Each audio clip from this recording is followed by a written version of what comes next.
अध्याय 26 से पाठ कर रहे हैं। अभी तक हम देख रहे हैं किस प्रकार सूक्ष्म तत्वों से स्थूल तत्वों की सृष्टि हो रही है। हमने देखा किस प्रकार शब्द से आकाश और स्पर्श से वायु की उत्पत्ति हुई है। वायु के कुछ लक्षण बताए हैं। श्लोक संख्या 37। चालनम व्यूहनम प्राप्तिर नेतृत्वम द्रव्य शब्दयो सर्वेन्द्रियाणाम आत्मत्वम वायुर्कर्माभिलक्षणम। सुनीता माता जी पढ़िए। हरे कृष्णा प्रभु जी, दंडवत प्रणाम। गतियों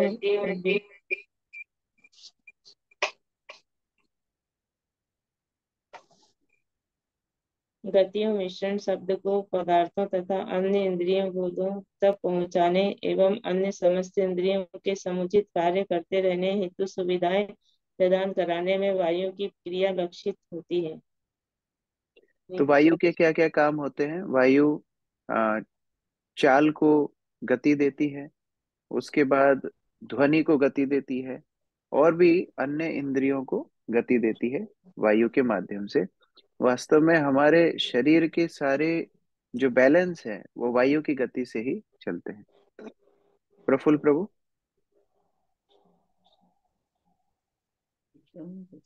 हरे कृष्ण प्रभु जी, दंडवत प्रणाम। जब हम पेड़ों की शाखाओं को हिलते या जमीन पर सूखी पत्तियों को आपस में एकत्र होते देखते हैं तो हमें वायु की क्रिया का अनुभव होता है। इसी प्रकार वायु की क्रिया से ही शरीर गतिमान होता है, और जब वायु अवरुद्ध हो जाती है तो असंख्य रोग उत्पन्न हो जाते हैं।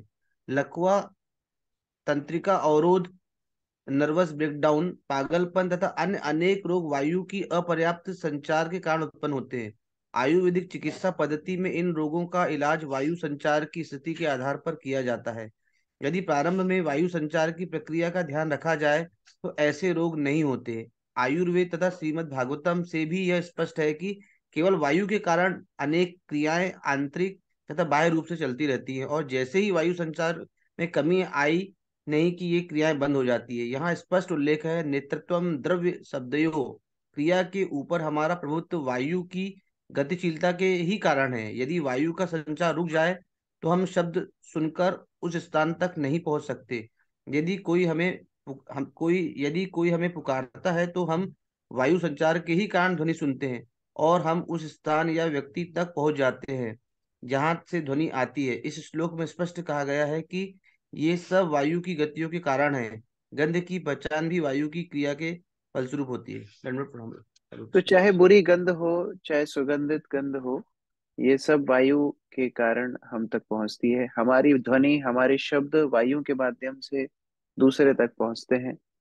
और जहाँ तक क्रियाओं की बात है, शारीरिक क्रियाओं की बात है, इनमें भी वायु का संतुलन बहुत महत्वपूर्ण होता है।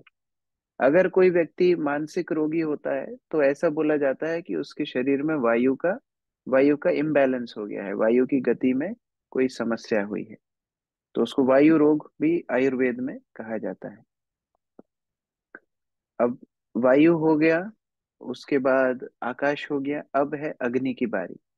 वायुश्च स्पर्श तन्मात्रा रूपम देवेरि तद अभूत समुत्थितम ततस्तेजस चक्षुरूपापुलंभनम। अस्मिता माता जी।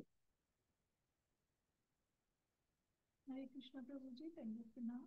वायु तथा स्पर्श तन्मात्राओं की अंतर क्रियाओं से मनुष्य को भाग्य के अनुसार विभिन्न रूप दिखते हैं। ऐसे रूपों के विकास के फलस्वरूप अग्नि उत्पन्न हुई और आंखें विविध रंगीन रूपों को देखती हैं। हरे कृष्ण प्रभु जी। तो अभी तीसरी तीसरी सूक्ष्म वस्तु रूप की सृष्टि हुई।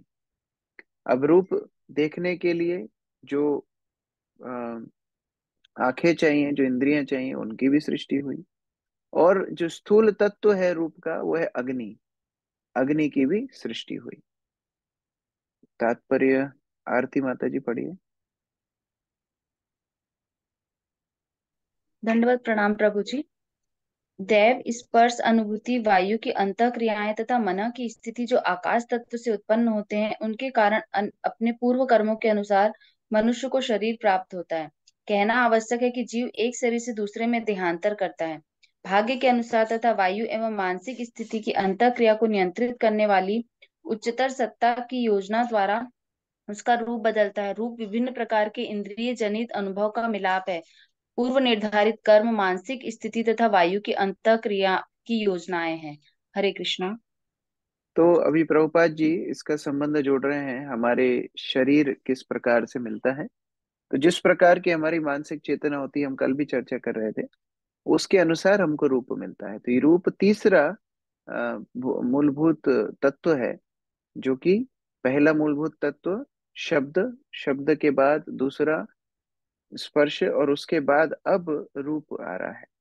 तो रूप के माध्यम से व्यक्ति को फिर शरीर इत्यादि प्राप्त होते हैं। श्लोक संख्या 39। द्रव्यकृतित्वं गुणता व्यक्ति संस्थात्वमेव च तेजस्त्वं तेजसः साध्वी रूपमात्रस्य वृत्तया। वंदना माता जी पढ़िए। हरे कृष्ण प्रभु जी, दंडवत प्रणाम। हे माता, रूप के लक्षण आकार, प्रकार, गुण तथा व्याधि से जाने जाते हैं। अग्नि का रूप उसके तेज से माना जाता है।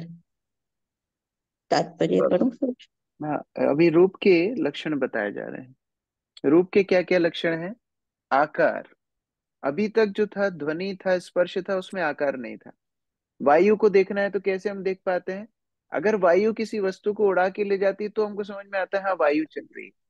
प्रभुपाद जी उदाहरण देते हैं कि अगर पत्तियां उड़ रही हैं तो हमको समझ में आता है हाँ वायु चल रही है। हम कैसे पता लगाते हैं कि हाँ पेड़ की पत्तियां हिल रही हैं, इसका मतलब वायु चल रही है। या हमारी स्वयं की त्वचा में भी स्पर्श का अनुभव होता है, वायु चल रही है। लेकिन आकार की शुरुआत हो रही है यहाँ से, अग्नि से, रूप से। तो रूप के ये लक्षण है आकार, प्रकार, गुण, व्यष्टि। व्यष्टि मतलब व्यक्ति, व्यक्तित्व। अलग अलग लोगों का निजी व्यक्तित्व रूप से पता पड़ता है। इसलिए हम लोग जब जनरली पहचान पत्र कोई भी लेते हैं, ड्राइविंग लाइसेंस हो, चाहे आधार कार्ड हो, चाहे पासपोर्ट हो, उसमें फोटो आवश्यक होता है। आप एयरपोर्ट पे जाएंगे, वो व्यक्ति पहले आपका लाइसेंस देखेगा या पासपोर्ट देखेगा, फिर आपको देखेगा, पहचान करेगा रूप से। वो रूप की मैचिंग करते हैं। तो उस तरह रूप से व्यक्तित्व भी पहचाना जाता है। और ये अग्नि उसका स्थूल स्वरूप है। रूप का स्थूल स्वरूप अग्नि है, अग्नि का सूक्ष्म स्वरूप रूप है। तात्पर्य परमेश्वरी माता जी। हरे कृष्णा। तात्पर्य, प्रत्येक रूप जिसकी हम प्रशंसा करते हैं उसके विशिष्ट आकार, प्रकार तथा लक्षण होते हैं। किसी विशिष्ट वस्तु की गुणता उसकी उपयोगिता से आंकी जाती है, किंतु शब्द का रूप स्वतंत्र है। जो रूप अदृश्य हैं उन्हें केवल स्पर्श से ही जाना जा सकता है। अदृश्य रूप की यह स्वतंत्र अनुभूति है। दृश्य रूप अपनी संरचना के विश्लेषणात्मक अध्ययन से जाने जाते हैं। किसी पदार्थ की संरचना उसकी आंतरिक क्रिया से जानी जाती है। उदाहरणार्थ, नमक के स्वरूप को उसके लवणीय स्वाद से और चीनी को उसके मीठे स्वाद की अंतः क्रियाओं से जाना जाता है। किसी पदार्थ के रूप को समझने के लिए स्वाद तथा गुणात्मक संरचना मुख्य नियम है। हरे कृष्ण। तो हर व्यक्ति जो जीवात्मा अपने अपने गुण और कर्म के अनुसार ये जो अलग अलग रूप प्राप्त करेगी, वो उनकी पहचान बनेगी। जैसे कि हम लोग, मैं प्रभुपाद जी का एक प्रवचन सुन रहा था कल, तो प्रभुपाद जी बता रहे थे गुण और कर्म दोनों आवश्यक है।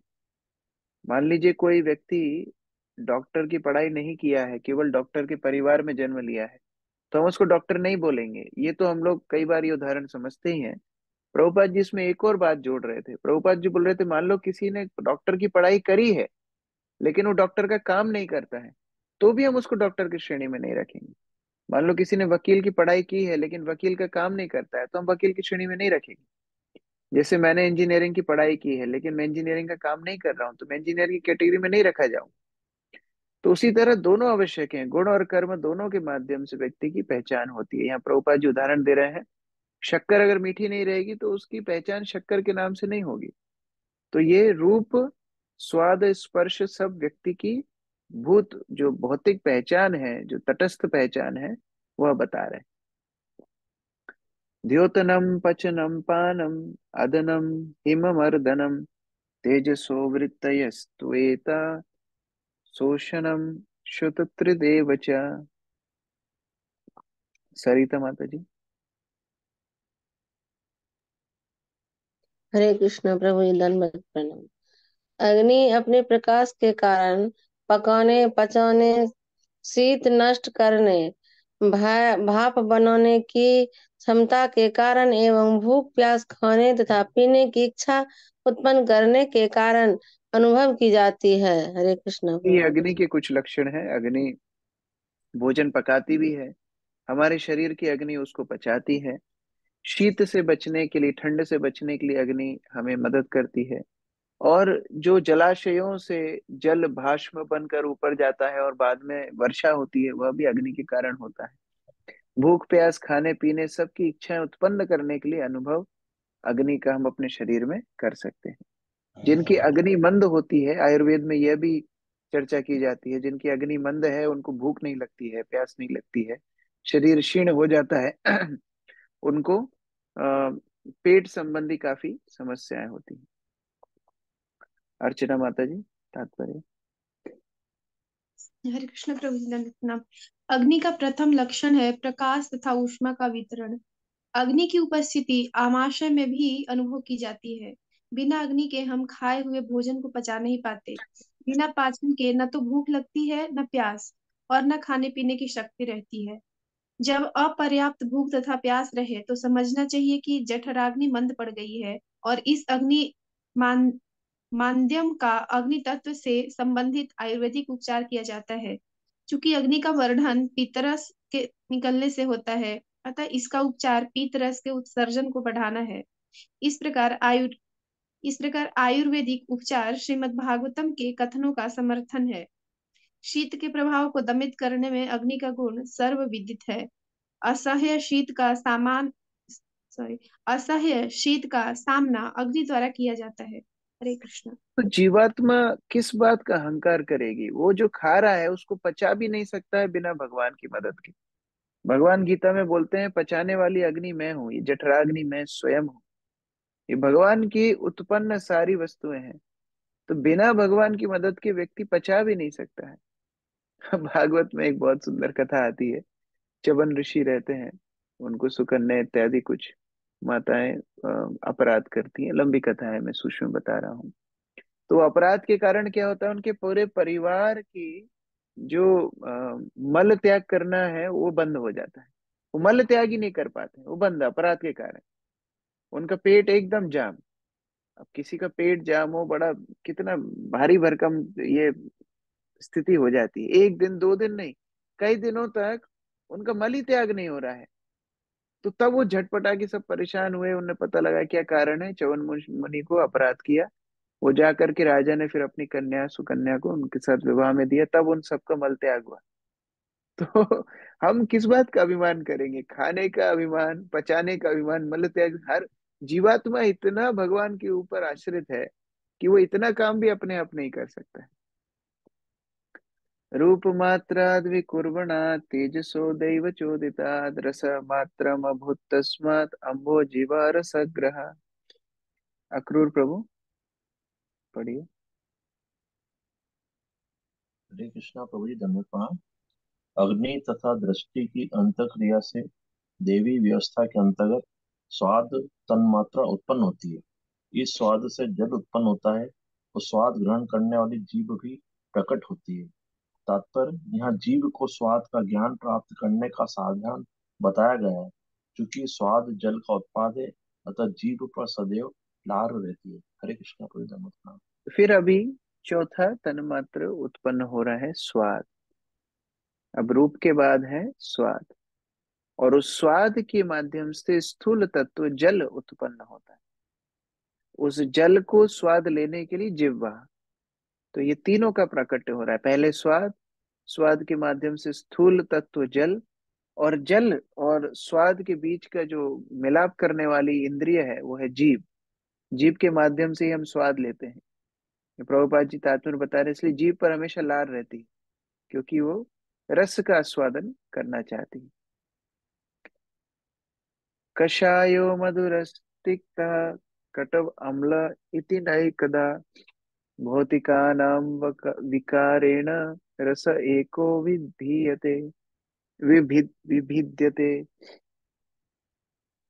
यमुना माता जी। हरे कृष्ण प्रभु जी, दंडवत प्रणाम। यद्यपि मूल रूप से स्वाद एक ही है, किंतु अन्य पदार्थों के संसर्ग से यह कैशल्या, मधुर, मधुर, लिखा, कड़वा, खट्टा तथा नमकीन कई प्रकार का हो जाता है। हरे कृष्ण। इस प्रकार अलग अलग जो स्वाद है, वह सब स्वाद हम लोग चखते हैं जिह्वा के माध्यम से। जैसे कि कई बार काफी कड़वा स्वाद होता है, कशीला मतलब कड़वा, कभी मीठा, कभी थोड़ा कम कड़वा, कभी खट्टा, कभी मीठा, कभी नमकीन। ये सारे स्वाद जिह्वा हमको प्रदान करती है। क्लेदनम पिंडनम तृप्ति प्राण नाप्यानो नंदनम तापानोदो भूयस्त्वम अंबसो वृतयस्त्विमा। गायत्री माता जी।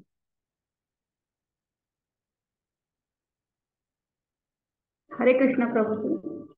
जल की विशेषता है उसके द्वारा अन्य पदार्थों को गीला करने, विभिन्न मिश्रणों के पिंड बनाने, तृप्ति लाने, जीवन का पालन करने, वस्तुओं को मुलायम बनाने, गर्मी भगाने, जलागारों की निरंतर पूर्ति करते रहने तथा प्यास बुझाकर के तरोताजा बनाने में है। तो जल के गुण बताए जा रहे हैं, किस प्रकार जल का उपयोग हम लोग अपने जीवन में करते हैं।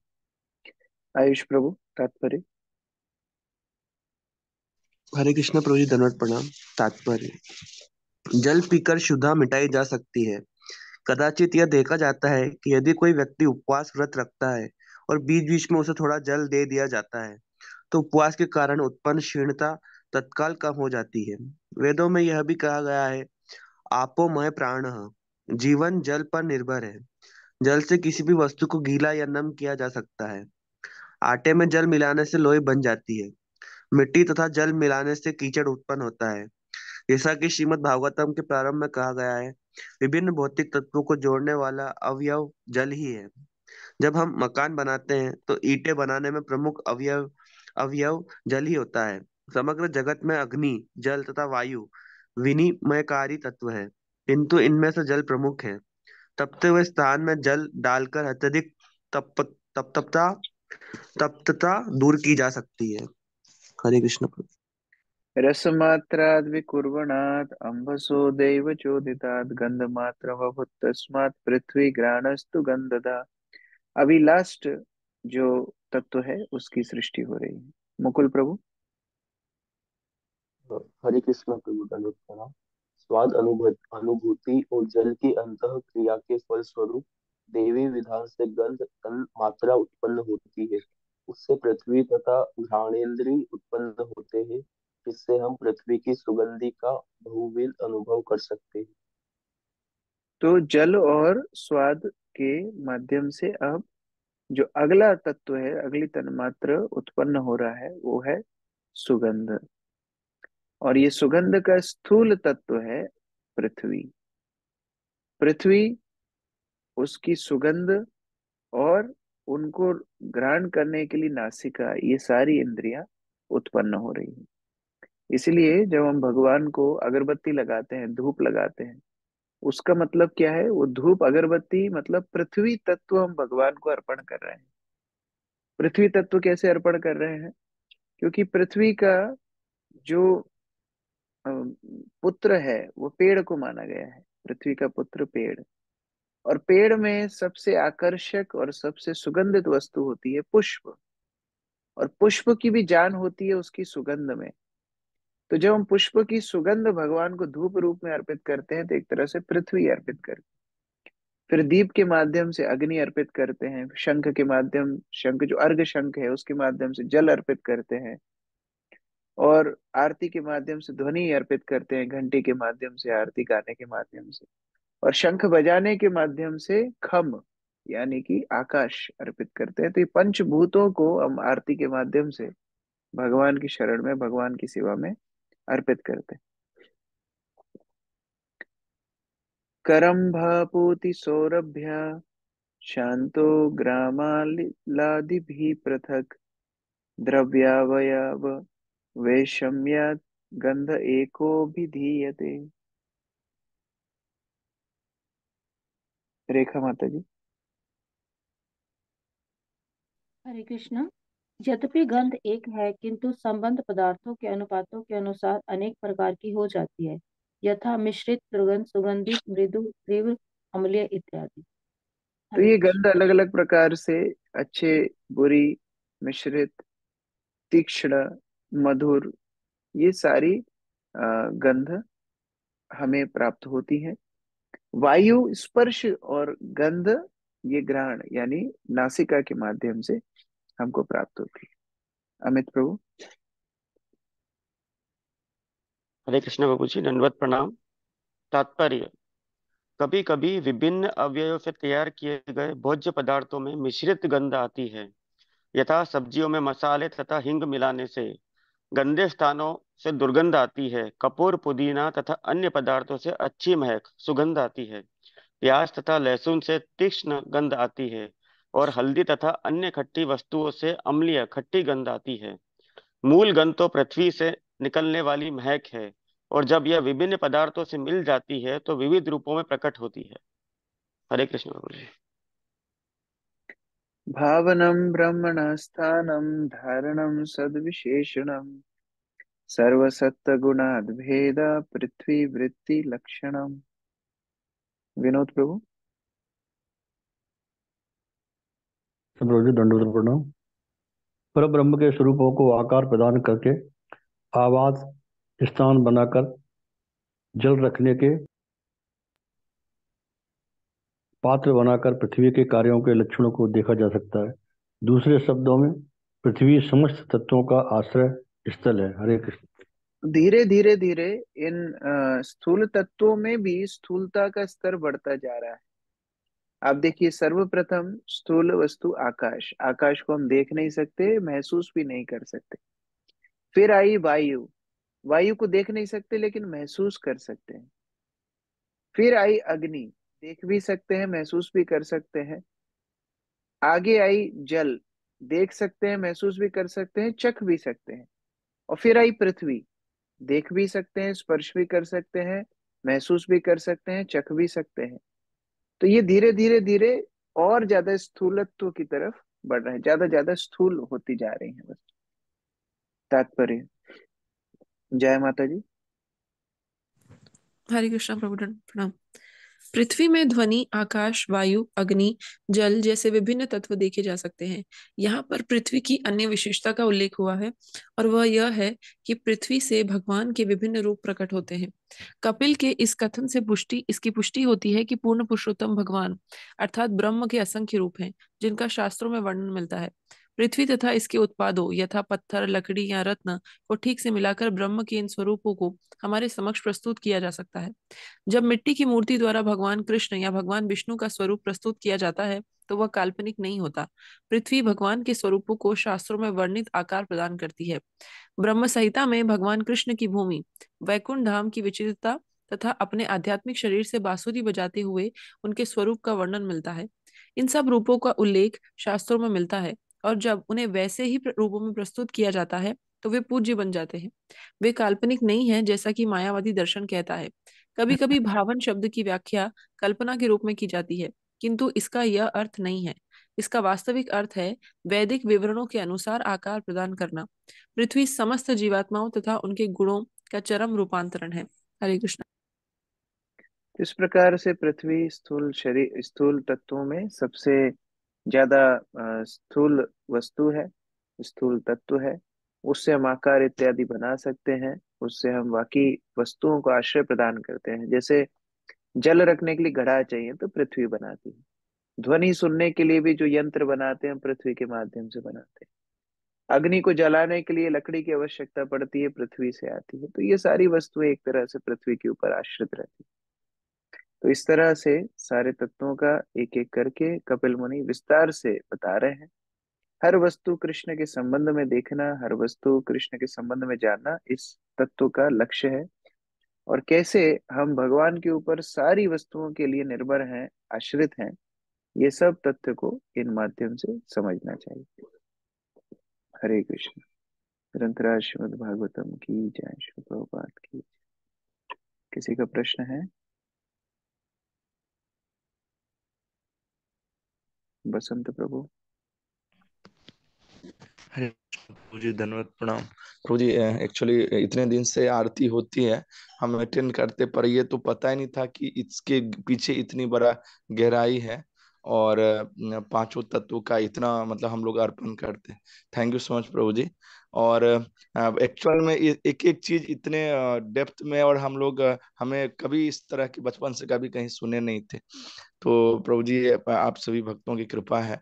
और मैं बस एक मेरा प्रश्न था कि जैसे हम कोई प्रतिज्ञा लेते हैं और श्रील प्रभुपाद जी के सामने, और किसी भी कारणवश उस प्रतिज्ञा में हम फेल हो रहे हैं, तो हमें किस तरह से खुद को सजा देना चाहिए? हरे कृष्ण। देखिए, भगवान या गुरु कोई भी हमें सजा देने में आनंद नहीं लेते। जैसे माता पिता नहीं चाहते हैं कि बच्चे कष्ट में रहें, लेकिन हम स्वयं को अनुशासित करने के लिए हमारा सजा क्या है? भक्ति अच्छे से करना ही हमारी सजा है। तो ज्यादा हरि नाम करना, ज्यादा भागवत श्रवण करना, यही हमारी सजा है। हम एक बार जब कॉलेज में थे, तो हमारे एक मित्र ने कोई गलती की थी, तो उन्होंने प्रण लिया कि मैं कभी मिठाई नहीं खाऊंगा। तो उन्होंने प्रण लिया मैं कभी मिठाई नहीं खाऊंगा। तो हमारे जो बेस में एक ब्रह्मचारी भक्त आते थे, कन्हैया ठाकुर प्रभु, उन्होंने उनको समझाया, देखो, मिठाई नहीं खाने से तुम्हें भगवत प्राप्ति नहीं होगी। अगर कोई तुम्हें अपने आप को कोई सजा देनी ही है, तो ज्यादा हरि नाम करो, कि आज मैं 16 माला की जगह 32 माला करूंगा, या मैं 64 माला करूंगा, या मैं 1 घंटा भागवत पढ़ता था, आज मैं 3 घंटा भागवत पढ़ूंगा, थोड़ा कम सोऊंगा, कम खाऊंगा, लेकिन भागवत ज्यादा पढ़ूंगा। तो हमारा सतोवृत्ति में ज्यादा मन होना चाहिए। स्वयं को प्रताड़ित करना ये भक्ति का लक्ष्य नहीं है। लेकिन अगर कोई नियम हमने तोड़ा है, तो फिर ज्यादा सतोवृत्ति के माध्यम से उससे दो चीजें होंगी। एक तो हमारे मन को सजा मिलेगी, क्योंकि मन भक्ति नहीं करना चाहता है, ज्यादा जब करेंगे तो मन चीखेगा, चिल्लाएगा, तो वो सजा मन को है। और दूसरा, शुद्धिकरण भी करके जाएगी वो सजा, शुद्धिकरण करके जाएगी। बाकी जो तपस्या होती है, वो हृदय को सख्त बनाती है। मान लो आप बहुत सख्त हो ना, दूसरों के साथ भी फिर आप सख्त रहोगे, तो वो वैष्णव धर्म से थोड़ा दूर चले जाते हैं। तो उस तरह से तपस्या ना करते हुए हम अपनी आध्यात्मिक उन्नति के लिए ज्यादा से ज्यादा साधना कर सकते हैं। जी ठीक है। प्रभु जी, थैंक यू सो मच। हरे कृष्ण। प्रफुल्ल प्रभु। हरे कृष्णा प्रभु। हरे कृष्ण प्रभु, जैसे आपने बताया हुआ कि हम लोग वायु को नहीं देख सकते, पर आकाश को तो हम देख सकते हैं ना प्रभु, आकाश को। वास्तव में हम आकाश को नहीं देखते हैं, हम आकाश में प्रकाश को देखते हैं। प्रकाश का जो रिफ्लेक्शन है, उसको हम देखते हैं। आकाश तत्व तो विजिबल नहीं है। साइंस के अनुसार भी ये सिद्ध है, हम जो देखते हैं वो प्रकाश प्रकाश का अस्तित्व देखते हैं, आकाश हम नहीं देखते। और भगवत चर्चा में एक बार प्रभुपाद जी को किसी ने पूछा, प्रभुपाद, आसमान का रंग नीला क्यों है? ऐसे भी प्रश्न पूछते थे कुछ लोग, क्या करें। प्रभुपाद बोलते थे, क्योंकि आकाश में हम प्रकाश को देखते हैं, और प्रकाश क्या से आता है? ब्रह्म ज्योति से आता है। भगवान की शारीरिक किरणों से जो प्रकाश निकलता है, वही तो भौतिक जगत में रिफ्लेक्ट होता है। और भगवान का रंग कैसा है? घनश्याम नीला रंग है। तो नीला रंग रिफ्लेक्ट होकर के हमको कैसा आकाश दिखता है? नीला दिखता है। इसलिए प्रभुपाद जी बोले, नहीं, आकाश नीला दिखता है। तो वास्तव में हम आकाश नहीं देखते हैं, आकाश में प्रकाश का रिफ्लेक्शन दिखता है। ठीक है। राहुल प्रभु। हरे कृष्णा प्रभु जी, दंडवत प्रणाम। प्रभु जी, जैसे आपने अभी कहा कि विग्रह को हम क्योंकि वो धरती से ही उत्पन्न है और भगवान के सारे रूप भी धरती से ही आते हैं, और पांचों तत्व भी भगवान से ही आते हैं, तो उन तत्वों से ही बनी हुए विग्रह होते हैं, तो हम उन्हें साक्षात भगवान मान सकते हैं। लेकिन फिर प्रभु जी, कभी भी जब कोई विग्रहों के बारे में कुछ बोलता है, तो ये रेफरेंस यानी कहीं मिला नहीं, या ये रेफरेंस हम दे सकते हैं क्या? ये मुझे पूछना है। कैसा? मतलब समझ नहीं पाया। जैसे प्रभु क्या? जी, कोई पूछता है कि ये विग्रह तो मूर्तियां है, इनमें क्या है, ऐसा कई लोग बोलते हैं ना, तो हम उन्हें ये वाला रेफरेंस दे सकते हैं। या मैंने यानी कभी ये रेफरेंस नहीं सुना जो आपने अभी बताया ना, जिस एकदम अच्छे तरीके से और पूरा डिटेल में, कि पृथ्वी से ही भगवान के सारे अवतार आते हैं, जैसा अभी पिछले श्लोक में आया था। और फिर जरूरी नहीं है। और सामान्यतः जो विग्रह बनते हैं पृथ्वी के माध्यम से बनते हैं, लेकिन शास्त्र में एकादश स्कंद में भगवान स्वयं बताते हैं 8 प्रकार से विग्रह बनते हैं। सर्वप्रथम है शैली। शैली मतलब जो पत्थर से बनते हैं विग्रह। फिर दारूमयी। दारूमयी मतलब जो लकड़ी से बनते हैं। फिर लौही। लौही मतलब लोहा। लोहा यानी कोई भी धातु से। यहाँ पर लोहा मतलब लोहा नहीं है, कोई भी धातु, यानी कि स्वर्ण से बने, चांदी से बने। फिर लेप्य। लेप्य मतलब जो मिट्टी इत्यादि से बनाते हैं। लेख्य। लेख्य मतलब जो चित्रकारी से भगवान का चित्र बनता है। और शैकटी। शैकटी मतलब अगर आप रेत से भगवान की कोई आकृति बनाएंगे, कई बार रेत में भगवान का नाम लिख देते हैं हरे कृष्ण, तो वो भी एक मूर्ति, एक विग्रह के रूप से पूजित होते हैं। और फिर मणिमयी। मणिमयी मतलब मणियों से अगर कोई प्रतिमा भगवान की बनाए। और अंत में मनोमयी। मन से भी भगवान की अगर कोई ध्यान करता है तो वो भी विग्रह के रूप में माना जाता है। तो सामान्यतः अधिकांश जो विग्रह है वो पृथ्वी से बनते हैं, लेकिन मनोमयी वो मन से भी बनते हैं। मुख्य बात है कि शास्त्र अनुरूप जब भगवान का रूप भौतिक तत्वों के माध्यम से हम पूजा करते हैं, उनको विग्रह बोलते हैं। अब मन भी एक भौतिक तत्व ही है। हाँ, रेत भी एक भौतिक तत्व है, चित्रकारी भी भौतिक तत्व है। लेकिन क्योंकि शास्त्र अनुरूप भगवान का रूप बनाया गया है, इसलिए भगवान उस रूप में प्रवेश कर करके भक्त की सेवा स्वीकार करते हैं। ठीक है। ओके सर, हरे कृष्ण। यस, अस्मिता माता जी। हरे कृष्ण प्रभु जी, दंडवत प्रणाम। प्रभु जी, जैसे कि आपने अभी बताया था कि अगर हमसे कोई अपराध हो जाता है तो हमको ज्यादा चैंटिंग करना है या फिर साधना बहुत अच्छी करना है। बट प्रभु जी, मेरा क्वेश्चन ये है कि अगर हम ज्यादा चैंटिंग करते हैं, साधना ज्यादा करते हैं, तो फिर ये खुद को दंड देना कैसे हुआ प्रभु जी? क्योंकि ज्यादा चैंटिंग करना या साधना ज्यादा करना, इससे तो प्रभु जी हमको खुशी मिलती है, मतलब एक ऐसी ये खुशी। आत्मा आत्मा के लिए आनंद है, लेकिन मन के लिए, जो मन इंद्रिय भोग हमेशा चाहता है, उसके लिए ये तपस्या। तो उस तरह ही भक्ति में दंड भी आनंद ही है। जैसे कभी मम्मी बच्चों को बोले कि तुमने अभी कल खाना नहीं खाया, आज डबल रोटी खानी पड़ेगी, तो अभी उसको ज्यादा ही खाना मिल रहा है दंड में भी। तो भक्ति का मजा ही ये है कि दंड में भी आनंद है। जैसे कि हम लोग रघुनाथ दास गोस्वामी के चरित्र में देखते हैं। रघुनाथ दास गोस्वामी चैतन्य महाप्रभु की कृपा के लिए घर से 3-4 बार भागे, लेकिन बार बार उनको उनके परिवार वाले पकड़ के ले आते थे। तो एक बार नित्यानंद प्रभु को साथ उनकी भेंट हुई पानीहाटी ग्राम में। रघुनाथ दास गोस्वामी दूर से प्रणाम कर रहे थे नित्यानंद प्रभु। नित्यानंद प्रभु बोलते हैं, ये चोर को पकड़ो, ये चोर है। चोर क्यों है?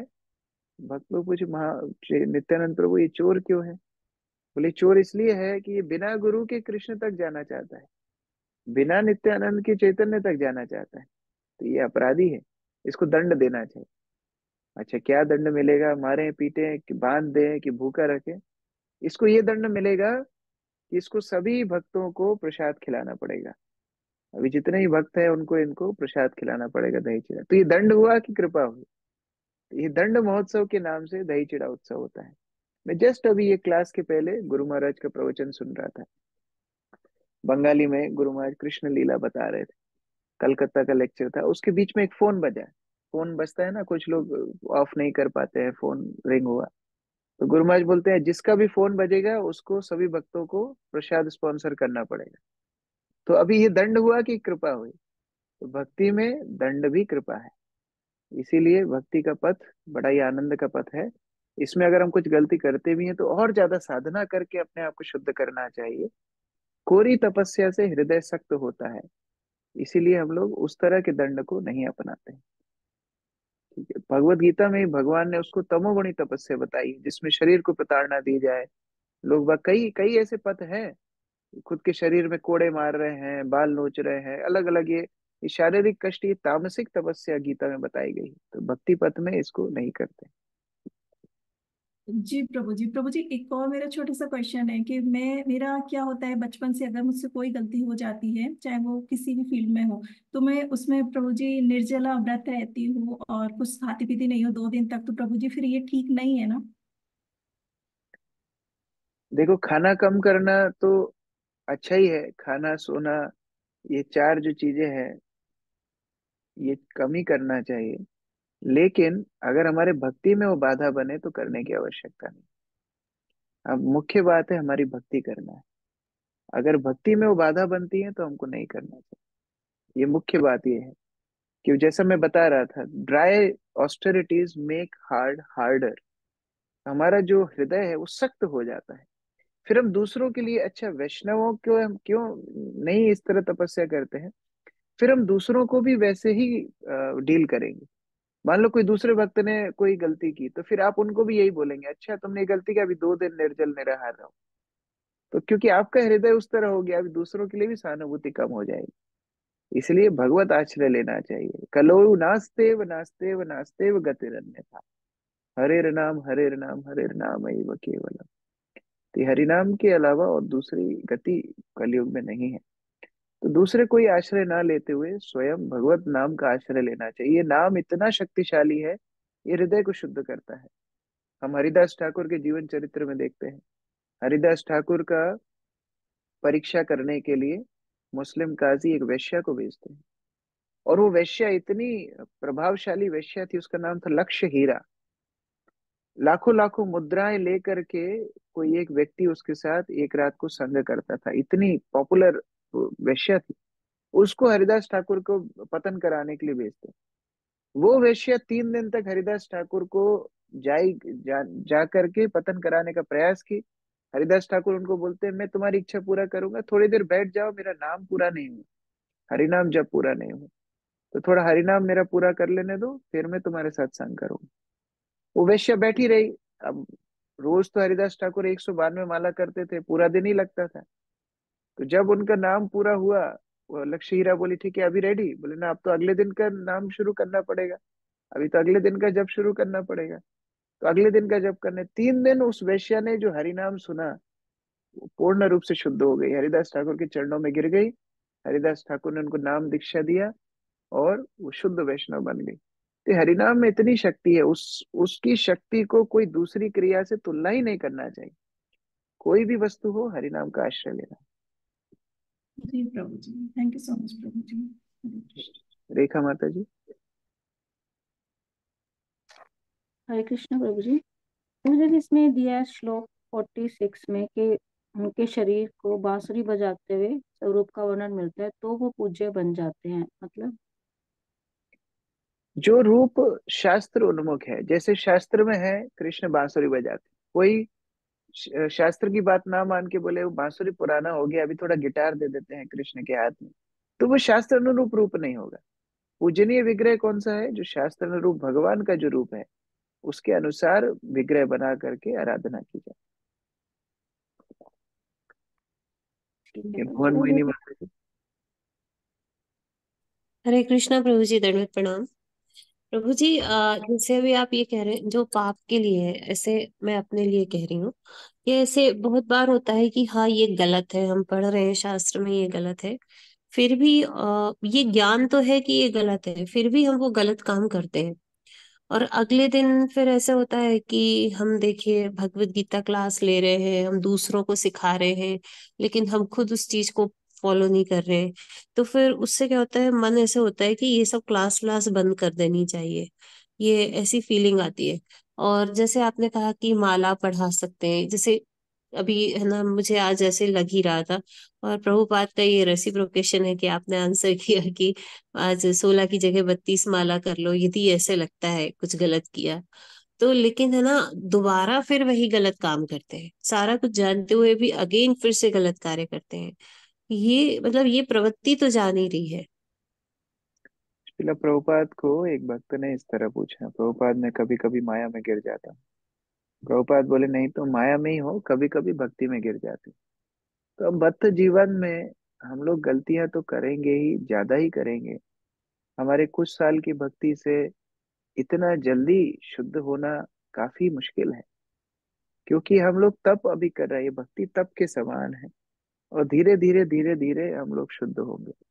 कई भक्तों का हम देखते हैं कि अरे ये तो शुद्ध हो गए, तो उन्होंने पूर्व जन्म में वो मेहनत की। हम उस जन्म में, हो सकता है हम इस जन्म से ही भक्ति शुरू कर रहे हैं। तो प्रयास करते रहना चाहिए, हरिनाम के माध्यम से धीरे धीरे हम शुद्ध हो जाएंगे। लेकिन अगर हम प्रचार कार्य छोड़ देंगे, अगर हम भक्तिमय जीवन की जो मुख्य क्रिया है उनको छोड़ देंगे, तो फिर शुद्ध नहीं हो पाएंगे। इसीलिए आश्रय लेते हुए, प्रभुपाद जी का आश्रय लेते हुए भक्ति को करते रहना चाहिए, साधन क्रिया को करते रहना चाहिए। धीरे धीरे धीरे हम देखेंगे अपने आप के अंदर परिवर्तन होगा। भक्ति विनोद ठाकुर बोलते हैं 6 हमारे अनर्थ हैं, एक एक अनर्थ को कम से कम 8-8 साल लगते हैं जाने के लिए, अगर कोई ठीक प्रकार से भक्ति करे। ये केवल एक आइडिया देने के लिए भक्ति विनोद ठाकुर ने बोला है। तो 8 साल लगेंगे, 6 अनर्थ हैं, कितने साल हो गए? 48 साल हो गए। तो कम से कम 50 साल भक्ति का अनुसरण तो करना ही होगा, ऐसा भक्ति विनोद ठाकुर बोलते हैं। कई बार ज्यादा भी लगता है, भगवत कृपा से कम भी लगता है, लेकिन एक उन्होंने अनुमान दिया है। तो इतना सब्र रखते हुए भक्ति का अनुशीलन करते रहना चाहिए। ठीक है। थैंक यू सो मच प्रभु। और प्रभु जी एक और क्वेश्चन था, ये जो आज आपने बताया कि हम कैसे पंचभूत भगवान को ऑफर करते हैं, ये नई चीज थी, बहुत अच्छा लगा सुन के। दूसरा प्रभु जी, जो अभी हम ये पढ़ते आ रहे हैं, तो इसको एक हल्का सा 5 मिनट में रिकैप कर सकते हैं क्या, कि जैसे चेतना जो है वसुदेव स्थिति से चेतना की उत्पत्ति हुई, मैं फिर सोच रहा था अभी इस अध्याय में लगभग हम्म 10-12 पेज बचे हैं। वो करने के बाद मेरे पास एक चार्ट है, उस चार्ट के माध्यम से पूरा चैप्टर रिवाइज करेंगे। तो कल ओके कल और परसों 2 दिन ये अध्याय कंप्लीट करने में लगेंगे। तो परसों के दिन मैं एक चार्ट दिखा करके पूरा चैप्टर रिवाइज कर सकता okay Prabhu, thank you so much. हूँ। ओके, हरे कृष्णा, धन्यवाद, प्रणाम। बाकी 4 प्रश्न कर लेंगे। गुरु पूजा में जाना है। ये क्लास थोड़ा लेट होता है तो गुरु पूजा छूट जाती है। हमारे आर्मी जनरल है शिल प्रभुपाद। तो शिल प्रभुपाद को जैसे आर्मी में रोज आर्मी को सलाम देना होता है ना, आर्मी जनरल को, ऐसे ही इस्कॉन के भक्तों को रोज प्रभुपाद को सलाम देने जाना होता है गुरु पूजा में। तो इसलिए अभी गुरु पूजा में जाएंगे, कल फिर प्रश्न लेंगे। हरे कृष्ण। प्रभुपाद की जय।